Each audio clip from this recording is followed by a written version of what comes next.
Cal Merritt had 11 credits to his name, and 3 weeks before his salvage license expired. He stood in the impound bay on Pello Station, hands in his jacket pockets, watching aliens walk past Lot 7 without slowing down. Not even a glance. Not even curiosity. Just a smooth, practiced way of looking at something and deciding it did not exist. He looked at Lot 7 himself. It was a ship. Old. Human-made, which was already unusual this far out in the Concorde lanes. The hull was dark gray, not painted, just the original metal, worn smooth by a few centuries of nothing in particular. It was not pretty. It was not impressive. It sat in its bay like a tired dog that had stopped expecting to be taken anywhere. The auction board listed it as Lot 7, unmarked human vessel, pre-expansion era, protected status, non-transferable, does not operate. Minimum bid, 7 credits. 7 credits. That was the minimum. That was also, roughly, what Cal thought the scrap value of his own boots might be. He looked at the board again. Nobody else was bidding. A Keth officer walked up beside him, tall, pale, with the particular expression Keith officials wore when they were about to tell you something for your own good. His badge said Voss. That vessel carries legal complications you cannot navigate, Voss said. He did not look at Cal when he said it. He said it at the auction board, like the words were meant for the board. That's so, Cal said. The protected status classification is entangled with Concorde registry disputes going back nearly 3 centuries. You would find it impossible to resell, impossible to register under a new owner, and potentially illegal to operate. Cal looked at the ship, then at his account balance on his comm, then at the ship again. What's the current bid? He said. Voss finally looked at him. 7 credits, no competing bids. But I'll take it, Cal said. Voss went quiet in the specific way that Menti had opinions, but had calculated they were not worth sharing. He walked away. Cal walked to the auction desk. The auctioneer, a Bressie, 3-armed, deeply bored, processed the transfer without looking up. When he stamped the registry chit and slid it across the counter, he did look up. Just for a second. The look said, "This is your funeral, friend." Cal pocketed the chit and walked to Lot 7. The ship's entry hatch was not locked. Or rather, it was locked, and then it wasn't, and Cal had not touched anything. He stood at the base of the ramp and watched the hatch slide open on its own, smooth and quiet, like it had been waiting for someone to get close enough. He stood there for a moment, for a, "Huh," he said. He went inside. The interior was wrong in a way that took him a few seconds to name. It was not dusty, a ship that had been sitting in impound for how long? The auction listing had not said, should have had that particular dry, stale quality of sealed spaces. It did not. It smelled like recycled air and metal, and something faint he could not identify. Something that reminded him stupidly of his grandmother's garage in Dayton. Everything fit him. That was the other wrong thing. The corridor width, the ceiling height, the step depth on the ladder rungs. Human dimensions. All of it built for a body shaped like his. He found the pilot seat. He sat down. The console lit up. No key. No code. No biometric prompt. It just turned on, soft and immediate, like it had been waiting with the patience of something very old and very certain. Text appeared on the main screen. Simple. Clean. Old-style lettering that had not been common in human design for well over a century. Welcome back, Merritt family vessel. Crew status, 1. Cal read it twice. Then he read it a 3rd time. He sat with that for a while. Merritt, he said out loud to nobody. His own last name, sitting there on a console in a ship he had just bought for 7 credits in an impound lot on the edge of known Concorde space. He was not a superstitious man. He was a practical man who fixed things for a living and had learned that the universe did not deal in signs or symbols, only in broken components and the occasional structural failure. He was also sitting in a ship that knew his name. He got up. He walked through the rest of the vessel. Galley, bunk quarters, engine access corridor, all of it human-scaled, all of it is clean. He opened a storage drawer in the galley and found it empty except for one thing. A small book bound in dark material, worn at the corners. Paper pages, handwritten. He picked it up. The cover had no title. He opened it to the first page. The handwriting was neat and slightly slanted. The ink had not faded as much as it should have. He read the first 2 lines. Then he closed the book. He put it in his jacket pocket. He did not know why. He just did. He went back to the pilot seat and started running diagnostics the way he always did with a new vessel, methodically, without expectations, starting at the hull sensors and working inward. The ship cooperated. Every system came up clean. Power cells at 63%, which for a vessel this age was extraordinary. Drive systems nominal. Life support nominal. Hull integrity reading at 98%. 98%. On a hull this old. He pulled up the structural scan and looked at it for a long time. A hull that had been through anything, weather, debris, even routine docking impacts over centuries, should have hairline fractures, micro-stress patterns, the kind of damage that accumulated not from any single event, but from years of existing. There were none. His comm buzzed. "Are you dead yet?" Dara Finch's voice. She ran a junk brokerage 2 levels up on Pella's station, and she was the closest thing Kel had to a friend, which said something about the state of Kel's life. "Nope," he said. "You bought lot 7. "I did." A pause. "Kel. The Keith officer on floor duty called me 30 seconds after your bid went through. That's how fast he ran to tell someone." He seemed concerned. Kel agreed. "What is it? What does it look like?" He looked around the cockpit, at the old lettering on the console, at the hull readings that made no sense, at the drawer in the galley where a logbook sat in his jacket pocket against his ribs. "I don't know yet," he said. "But it knew my name." Another pause. Longer this time. "Kel. Yeah. I think you bought something weird." "Dara," he said. "I think you might be right." He ran one more check before he took her out, the registry number on the hull exterior. He pulled it up on the console scan. Most of it was burned off, the metal scarred in a way that was old and deliberate, like someone had removed the designation on purpose rather than from damage. But not all of it. A fragment remained at the left edge of where the full number would have been. USS. The rest was gone. He sat with that too.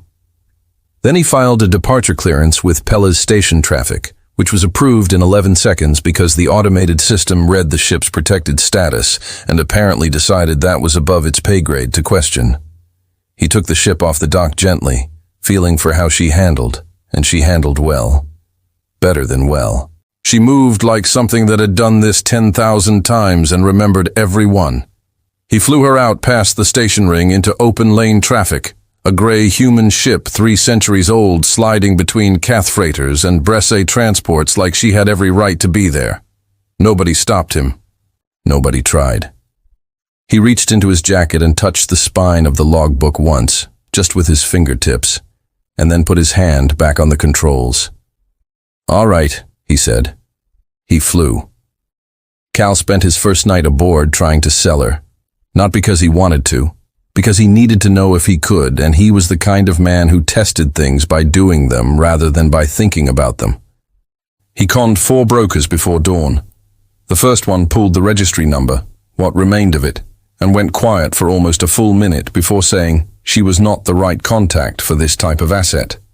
The second one said the same thing, faster. The third one did not respond at all. The fourth one, a Cath dealer named Oris, who had bought worse things from Cal without blinking, told him plainly that he would not be in the same dock as that vessel, and ended the call. Cal sat in the pilot seat and looked at the console. "Well," he said. "All right then." He is called Dara. She came aboard the next morning, which meant she had taken the overnight transit from Pella's and had not slept, which meant she was curious enough about this to be genuinely inconvenienced. Dara Finch did not do inconvenient things for people she did not care about. She walked the length of the ship twice, touching walls the way people did when they were trying to understand something with their hands instead of their head. She read the console text, "Welcome back, Merit Family Vessel," and said nothing for a while. Then she sat down across from Cal in the galley and pulled up her legal database on her comm. "Protected status," she said. "Non-transferable. Do not operate." She read through it. Cal watched her face while she read. Dara had a specific expression when she found something she had not expected, a kind of controlled stillness, like she was holding very still so the thing she found could not run away. She had that expression now. "Cal," she said. "Yeah. The protection status on this ship is not a restriction on the buyer." He waited. "It's a protection for the ship itself." She turned her comm to face him. "The Concord of Velos, Article 9, Section 4. Any vessel of human origin present and active during the Velos incident is classified as a living war monument. It cannot be seized without human consent. It cannot be boarded without the owner's permission. It cannot be fired upon by any Concord signatory." She paused. "Any Concord signatory? Cal, that's every major government in this region of space." He read the article. He read it again. "So the impound lot listing," he said. "Was wrong," Dara said. "Or misleading. Do not operate is a recommendation, a very strong one. It has no legal force. The protected status means the opposite. It means any authority that tries to interfere with this ship is in violation of a 300-year-old Concord treaty." Cal thought about Voss warning him away at the auction, about the 3 brokers who had gone quiet, about Oris refusing to be in the same dock. They knew. Not all of it, maybe, but enough. "They weren't ignoring it," he said. "No," Dara said. "They were afraid to touch it." "Yes." He got up and went to the galley drawer and took out the logbook. He put it on the table between them. Dara looked at it, but did not reach for it. She understood, without being told, that it was not hers to open. "Velos," Kel said. "What was it?" She looked it up. She read it to him in pieces, not all at once, the way you read something to someone when you were still processing it yourself. The Velos incident was a battle, 340 years ago. A Keth military expansion pushing into what was then the edge of human explored space. The Concord had sent a mixed fleet to hold the lane. The human ships, 5 of them, Velos-class vessels, which was a designation Kel had never heard, had been assigned the left flank. The Keth came in with 93 warships. The human vessels held the left flank for 11 hours. 3 of the 5 human ships survived. Kel looked at the whole readings on his console screen, still open from the night before. 98% integrity, no stress fractures, no micro damage. "This was one of them," he said. It was not a question. "The registry fragment matches the Velos fleet designation format," Dara said. "Yes." He sat with that. The galley was quiet. The ship around him felt, in a way he could not have explained to anyone, attentive, like something very old, listening to find out if it had been understood correctly. He reached into his jacket. He had been carrying the logbook against his ribs for 2 days. He opened it to the middle, not the beginning, the way you sometimes opened a book when you were not ready to start from the front. The handwriting was neat, slightly slanted. A woman's hand, he thought, though he could not have said why he was sure of that. He read one entry, 3 sentences. The writer described running an engine calibration. She noted that the port thruster was pulling 2% higher than spec, and she had adjusted for it. She ended with her holds. "She always holds. I don't know how, but she holds." He closed the book. "There's a name in here," he said. "The writer. Elaine." Dara looked at him. "Last name," she said. "Haven't gotten there yet." He put the book back in his jacket. Outside the viewport, a Keith freighter was passing at a distance, running lights blinking orange in the dark. He watched it go. His comm buzzed. Unknown origin code. He answered it. Voss. The Keith officer's face appeared on screen, and he had the look of a man who had been told to make this call and did not enjoy being told things. "Mr. Merritt," he said, "I want to be direct with you. You need to surrender that vessel to proper custodial authority. The legal questions surrounding it require handling by officials with the appropriate know," Kell said. Voss paused. "I do not think you understand what you are holding." "Getting that a lot lately," Kell said.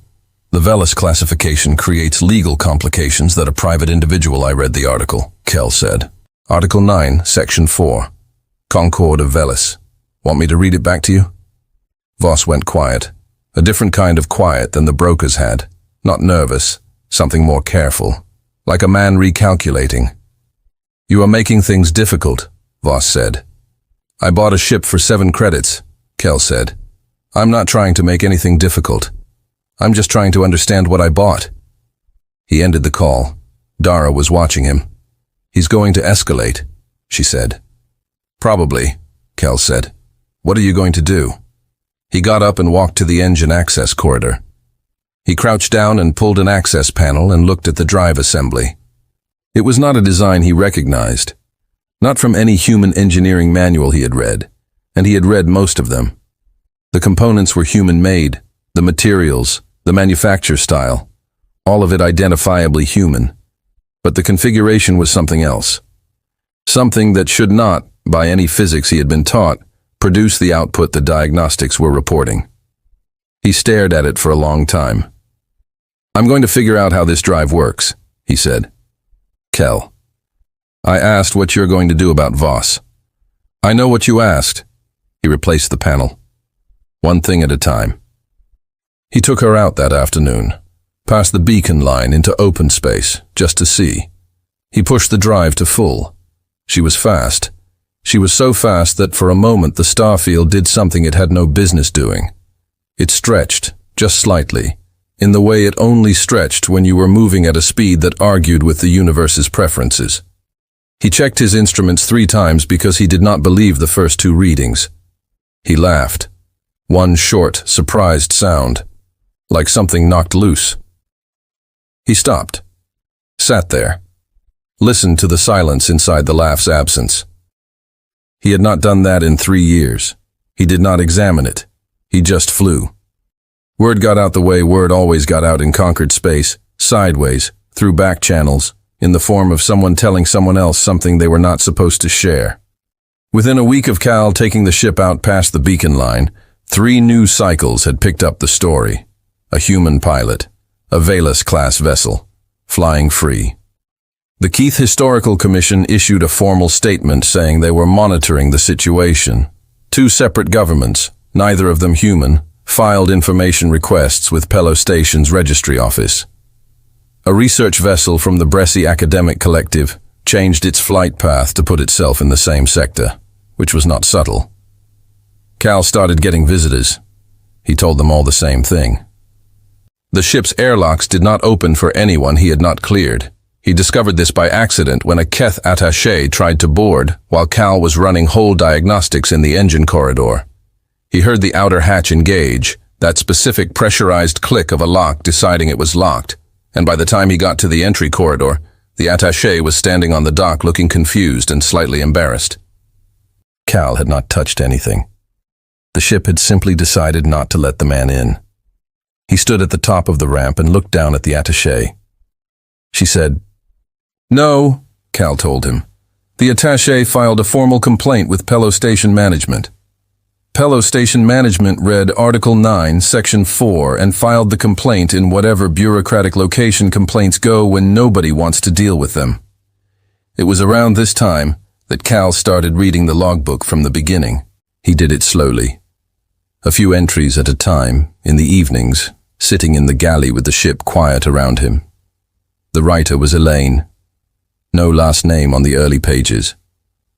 She wrote the way mechanics wrote, observational, precise, economical with words. She noted problems and their fixes. She noted weather on station stops. She noted occasionally things that happened that she did not explain. A reference here and there to people by first name only. A note about a meal someone cooked badly. A mention of a repair that two people had laughed about for reasons the logbook did not record. Cal found himself reading these fragments and trying to reconstruct the people from them. He could not. That was the nature of a logbook written by someone who assumed she would remember the context herself. He kept reading anyway. He was 3 weeks in when the comm request came from Pete Dolan. He almost did not answer it. Unknown origin, like Voss had been. But the code was flagged academic, a research institution identifier, and Cal had a weakness for researchers because they were, in his experience, the only people who were genuinely more interested in what a thing was than what it was worth. Pete Dolan was 26. He appeared on the comm screen looking like he had been awake for a day and a half, which turned out to be accurate. He had a narrow face, bright eyes, and the specific energy of someone who had spent years waiting to say a thing to someone who needed to hear it. "Mr. Merritt," he said, "my name is Pete Dolan. I wrote my doctorate on the Valus incident. I know more about those 5 ships than anyone alive. And I really think, you need to know what I know." Cal looked at him. "How old are you?" 26. "You wrote a doctorate?" "Yes." "On a battle from 340 years ago?" "Yes." "Why?" Pete opened his mouth, closed it, opened it again. "Because nobody else did," he said. "Because the records were there and nobody looked at them. Because—" He stopped, ran a hand through his hair. "Because humans have been in conquered space for 400 years, and we've always been told we were lucky to be included. And I read the Velis records, and they didn't look like luck to me." Cal sat back in his chair. "All right," he said. "Talk." Pete talked for a long time. The 5 Velis-class ships had been built in the same human yard, in the same decade. They were the heaviest vessels humanity had managed to produce at that point in the expansion. Not impressive by Concorde standards, Pete was careful to say, not on paper. On paper, they were medium weight, medium armament, nothing that would make a Keith Fleet Admiral adjust his battle plan. The Keth Fleet Admiral had not adjusted his battle plan. This turned out to be a significant error. 2 of the 5 ships had been destroyed at Velis. Cal already knew that. What Pete told him next was the part he had not known. The 2 destroyed vessels had been the ones on the outer flanks. The 3 survivors held the center in the critical left approach lane for 11 hours against a force that, by every Concorde combat model, should have broken them in 2. And then Pete said the thing that sat strangely in the room. 2 of the 3 survivors were taken, Pete said, about 200 years ago. Other authorities contacted the Human Colonial Administration. This was before the current representative structure, so there wasn't much of a formal process, and they proposed that the ships be donated to Keith Cultural Preservation as monuments. The Colonial Administration agreed. Cal waited. "Nobody asked the humans who were actually descended from the crews," Pete said. "There wasn't a mechanism for it. The Colonial Administration spoke for humanity, and they said yes, and the ships went into a Keth museum on Veth Station where they've been ever since." He paused. "Cosmetically restored, not structurally. The drives haven't run in 160 years. Cal was quiet for a moment. He thought about the supply locker at the back of the ship. He had been reorganizing it every 2 days for no reason. Clean and full, and needing no reorganization, and he kept doing it anyway. "The 3rd survivor," he said, "was your ship," Pete said. "Somehow ended up in impound. The records on how there are gaps.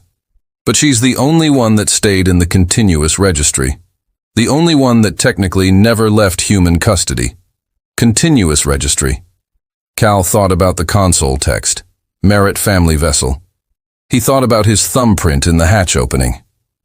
"Pete," he said, "I need to tell you something."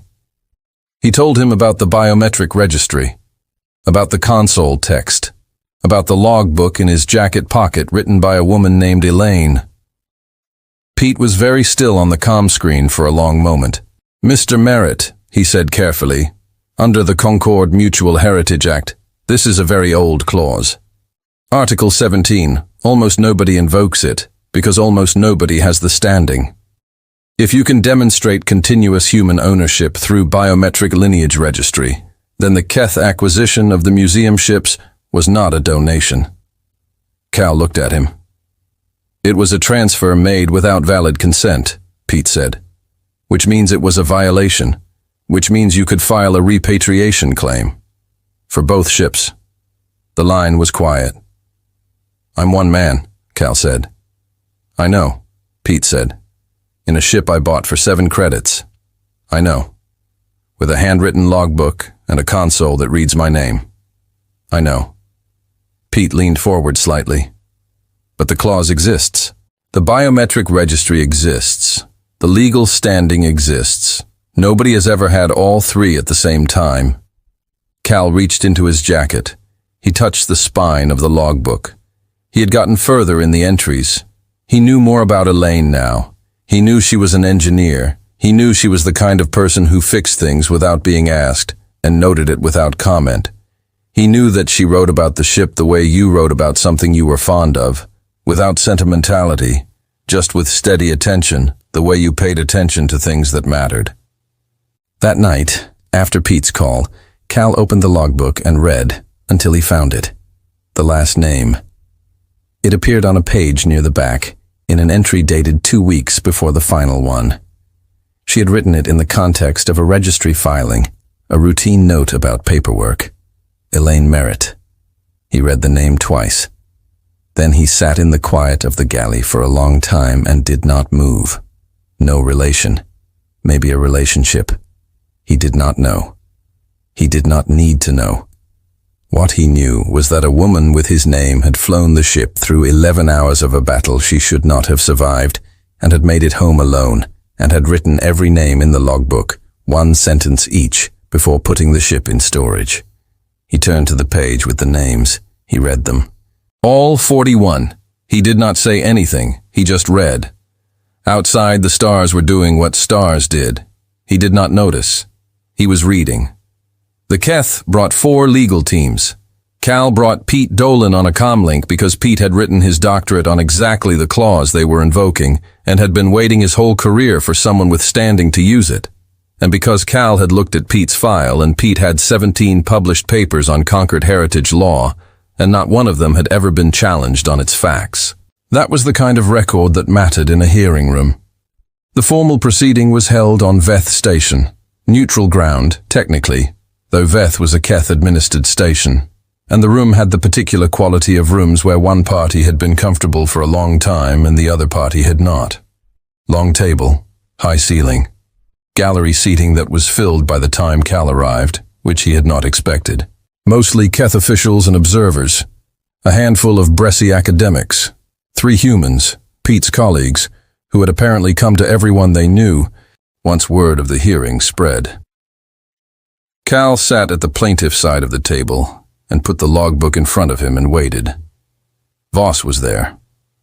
Not leading the Keith delegation was a senior official named Rec Older, with the measured calm of someone who had won a great many proceedings by being more patient than the other side. But Voss was present, seated behind Rec, watching Cal with an expression that was not quite hostile and not quite anything else. The claim was read into the record. Repatriation of 2 human Velis-class vessels currently held by Keith Cultural Preservation Authority on the basis of unlawful transfer without valid human consent under the Concord Mutual Heritage Act, Article 17. Plaintiff, Cal Merritt, established as lawful owner of the 3rd surviving Velis-class vessel through biometric succession registry. Rec's first move was the logbook. The lead Keith legal representative, a sharp woman named Sev, who spoke with the precision of someone who had learned exactly how much each word cost, argued that a handwritten personal journal was not a valid ownership document under Concord law. That the biometric registry was a private system, not a recognized Concord registry mechanism. That continuous ownership required a chain of title documentation, not fingerprints opening a hatch. Pete answered her before Cal could. His comm feed was routed to the room speakers, and Pete's voice came out with the calm confidence of someone who had rehearsed this conversation in his head for 6 years. The biometric succession registry was a recognized mechanism, he said. Article 6 of the Concorde's own foundational charter recognized biological lineage keys as valid proof of familial stewardship for pre-expansion assets. He cited the specific ruling. He gave the case reference number. He gave it from memory. Sev paused. A brief pause, professional enough that most people in the room would not have noticed it. Cal noticed it. The hearing moved through the morning. The Keith legal team raised 12 separate objections. Pete answered 11 of them from memory. On the 12th, a procedural point about filing timelines, Cal answered himself because he had read the filing rules twice before arriving, and the timeline was correct. At midday, the proceedings recessed. Cal sat in the hall outside and reorganized the items in his jacket pockets. His comm, his registry chit, the logbook. He moved them from pocket to pocket and then back and then stopped because they did not need reorganizing. Pete appeared beside him, slightly breathless, carrying a data tablet with 6 windows open. "We're ahead," he said quietly. "Sev knows it. She's going to try the strategic significance argument after lunch." "What's that?" Cal said. "They argue that the museum ships were donated as part of a peace framework, and that revoking the donation destabilizes a historic diplomatic arrangement. It's a stretch, but it's their best remaining argument." Cal thought about that. "Is it true? Was it part of a peace framework?" Pete shook his head. "The donation happened 20 years after Veles. There was no active conflict. The colonial administration just agreed. Probably because they didn't think it mattered. Probably because nobody thought humanity would ever have the standing to challenge it." Cal nodded. He put the logbook back in his jacket. After the recess, Rek himself spoke. Not Sev Rek, which meant they were taking the strategic significance argument seriously enough to put their senior voice on it. He spoke for 15 minutes. The argument was careful and measured, and built on a genuine understanding of how Concorde diplomatic relationships worked. It was, Cal thought, a good argument. And then Voss made a mistake. It was small. A comment added after Rek finished, not planned, the kind of thing that slips out when someone has been sitting in a room for 8 hours listening to an argument go worse than expected. Voss said, on the record, that the framing of the claim presumed a strategic significance to human vessels at Velos that the historical record did not support. That humanity's survival in that engagement had been circumstantial. He used the phrase, statistical noise. The room was quiet. Cal had been quiet for 8 hours. He had let Pete handle the legal architecture and Rek handle the diplomatic framing, and he had sat and listened and counted the bolts on the table. 44. And he said one thing. "You should pull your own battle records before you say that again." Voss looked at him. Rek looked at him. The gallery looked at him. Pete pulled the records, live, shared to the room's display. The full Keith Fleet log from the Velos incident, sourced from the Keith Military Archive, which was a public document that had simply never been presented in this particular context because nobody had previously thought to ask. 93. Meth vessels entered the Velos engagement. 61 left. The records showed, in Keth's own damage accounting, that every single one of the 32 losses was attributed to the left flank engagement. The 3 human ships holding a position against a force that should have broken them in the first 2 hours. 11 hours. 32 Keith warships, 3 human vessels. The room looked at the numbers. Nobody said statistical noise. Ow. The hearing recessed for the day. Cal walked out of the building into air that was the wrong temperature for his body. Veth ran warmer than human preference, and sat on the steps because there was nowhere else to be. The sky was dark orange at the edges where the station's atmospheric dome met the whole plating. He looked at it. Dara had taken transit to be present for the hearing. She came and sat beside him on the steps and did not say anything for a while, which was why he liked her. "Voss," she said finally. "Yeah," Cal said. That was not a smart moment for him. No, she was quiet. Then, 32 ships. Yeah, 3 human vessels. 3, Cal said. and one of them is parked in Bay 47 with a cup holder sized exactly right for a standard issue human mug. Dara said nothing to that. There was nothing to say to that. The ruling came 48 hours later. Cal was in the engine corridor when it arrived, looking at the drive assembly again, still trying to understand how it produced the output it produced. His comm buzzed. Pete's contact ID. He answered it. Pete's voice was careful and level, the way voices got when they were carrying something large and did not want to drop it. Provisional finding, he said. The Keith acquisition of the 2 museum vessels was conducted without valid human consent. The biometric registry of the Elaine constitutes standing for a full repatriation claim. The ships will be returned to human custody pending formal transfer agreement. Cal put his hand flat on the wall of the engine corridor. The ship was warm under his palm. She was always warm. Pete, he said. Yeah. The ship. Her name. I found it in a hidden partition in the registry system last night. Full name. She locked it 340 years ago. He paused. Elaine Merritt. She named the ship after herself. Pete was quiet for a moment. Of course she did, he said. Yeah, Cal said. He kept his hand on the wall a moment longer. Then he walked to the cockpit and sat in the pilot seat and looked at the console text. Welcome back, Merritt family vessel. Crew status, 1. Okay, he said, quietly. To the ship, to Elaine, to whoever might be listening across 340 years of distance. Let's go get your sisters back. The 2 museum ships were in bad shape. Not visibly. Keith Cultural Preservation had kept them clean, kept the exterior plating polished, kept the display lighting working in the bays where they sat behind rope lines, so visitors could look at them from a respectful distance.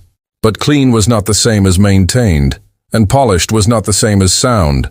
And the moment Cal and Pete and the 6 engineers Cal had hired off Pello's station put real diagnostic equipment on those hulls, the picture got very different very fast. The drives had not run in 160 years. The power cells had been drained and not recharged, which in a cell of that particular design, human-built pre-expansion, a type that had not been manufactured in 2 centuries, caused a specific kind of internal deterioration that looked fine from the outside and was not fine at all. The life support systems had been cosmetically preserved. The actual filtration components had been replaced with Keith standard parts that did not fit the original specifications and had been shimmed into place with material that was, in Cal's professional opinion, embarrassing. He stood in the engine corridor of the second ship and looked at the shimmed filtration housing for a long time. That tracks, he said. Pete, who was learning to translate Cal's communication style, understood this to mean, this is bad, and also exactly what I expected, and I am not surprised, but I am annoyed. They worked for 3 months. It was not glorious work. It was the work of mechanics. Long hours in small spaces, hands that stayed dirty no matter how many times you cleaned them, problems that solved themselves only to reveal the problem behind them. Cal's 6 engineers were good. 3 of them had never worked on pre-expansion equipment and learned on the job, which Cal appreciated because people who learned on the job did not have bad habits yet. Pete learned too. He started in an advisory role, reading specifications aloud while others worked, which was useful. By the 4th week, he was handing tools. By the 6th week, he was doing the work himself, badly at first, and then less badly. And Cal watched this happen with the quiet satisfaction of someone who understood that the difference between knowing a thing and doing a thing was the distance between a book and a wrench. Filtration coupling, Cal said one afternoon. Pete passed it without looking up from the housing he was working on. Cal installed it. Check the seal. Good. You wrote your doctorate on these ships, Cal said. Yes, Pete said. And now you're fixing one. Yes. How's that feeling? Pete thought about it. Like the second thing was always supposed to happen, he said. Like the first thing was practice. Cal said nothing.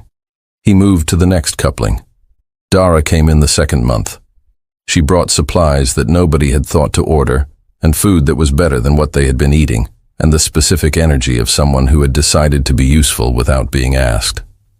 She worked the logistics, part sourcing, transit scheduling, the complicated business of coordinating with Concord authorities on the formal transfer paperwork, and she was better at it than anyone else would have been. She did not ask Cal how he was doing. She was too smart for that.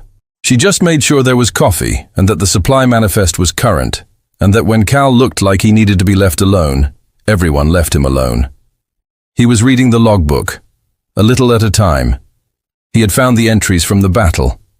Elaine had written them after the fact, during the transit home, he thought, based on the dates. She did not write about the fighting in detail. She wrote about the technical problems, the port drive running hot, the shield calibration drifting, the moment the communications array went down and she had to fly on visual and instrument reading alone for 4 hours. And then she wrote the names, 41 entries, 1 sentence each. Sometimes just a name and a single fact. Good with engines. Made everyone laugh, never complained, keeps us calm. Fixed the thing nobody else could fix. Cal read them all. He did not rush. He thought about his own crew. 3 years of not saying their names, of waking up and doing the work of not thinking about the decompression event and what came after. He had been very good at it for 3 years. He was less good at it now. He started saying their names, quietly, in the supply locker of the Elaine, when nobody else was nearby. He said them the way you said things that you had been holding in your closed hand for a long time and needed to let some air at it helped. He did not know why. He did not examine it. The 3rd ship came back to operational status on a Tuesday. They ran the drive at 10% and the readings were good. And then they ran it at 50% and the readings were still good. And Cal looked at numbers for a long time and then nodded once. "She holds," he said. Pete looked at him. "What?" "Something someone wrote once," Cal said. The 3 ships flew in formation for the first time in 340 years on a Wednesday morning in open space outside the Veth Beacon line. No ceremony, just Cal and Elaine and 2 of his engineers flying the recovered ships with the careful focus of people who understood they were holding something that mattered. He did not record it. He did not calm anyone. He just flew. Later, there was a ceremony. The Concord arranged it. Representatives from 14 species, a formal hall on a neutral station, the kind of event that happened when institutions needed something to be seen to be done. Cal was asked to speak. He wrote nothing in preparation. He sat in the front row, while officials from various governments said careful things about shared heritage and diplomatic progress, and the importance of cultural preservation done properly. He listened. He looked at the cup of water on the podium, and straightened it twice with his eyes, before he realized he was doing it. When it was his turn, he walked to the podium. He looked at the room. 14 species, 400 years of a galaxy that had included humanity in its calculations as background, lucky to be present, lucky to be tolerated, statistically minor. He straightened the water cup. It did not need straightening. Elaine Merritt was 29 years old, he said. She lost 41 people in 6 hours. She flew home alone. She logged every name. She didn't make a speech. She put the ship in storage, and she trusted someone would find it. He stopped. "I'm just someone." He sat down. The room was quiet, not the polished quiet of official proceedings. The other kind. The kind a room gets when something true has been said and everyone in it is waiting for their body to figure out what to do with it. Dara was in the gallery. He did not look at her. He looked at the cup of water on the podium and thought about a cup holder sized for a human mug on a ship 340 years old. Afterward, a reporter stopped him outside the hall. Young, brassy, with a recording device and the eager energy of someone who thought they were about to get a good quote. "Mr. Merritt, what do you plan to do next?" Cal thought about it. "Fix the cup holder on the 2nd ship," he said. "It's sized wrong." The reporter waited. Cal did not have more. He meant it entirely literally. He nodded politely and walked away. Pete caught up with him at the dock. They walked together for a while without talking. Then Pete said, "You're going to keep flying her." It was not quite a question. "Yeah," Cal said. "She's 340 years old." "She held the left flank at Velis against 93 Keith warships," Cal said. "She's still flying." He looked at Pete. "Don't call her just a ship." Pete nodded. He understood. Cal boarded Elaine alone. The hatch opened before he touched it. It always did. He sat in the pilot's seat and the console lit up the way it always did, soft and immediate. "Welcome back, Merit family vessel. Crew status, 1. He put the logbook on the console. He opened it to the first page. Elaine's first entry. Young handwriting, he thought. The same slant, but slightly less sure of itself. She was writing about her first engine test on a ship just finished and not yet named. She noted the calibration readings. She noted that the drives came up clean on the first try, which she had not expected. She ended the entry with one line. "I have a good feeling about her." Cal closed the book, set it gently on the console beside him. He ran the engine. She came up clean. He took her out past the beacon line into open space, into the dark between stars that had been there long before anyone thought to name them. No destination, no field course, just the ship and the drive and the specific silence of a vessel that had been built by people who knew what they were doing and had never, in 340 years, given anyone a reason to doubt it. He flew. He had a good feeling.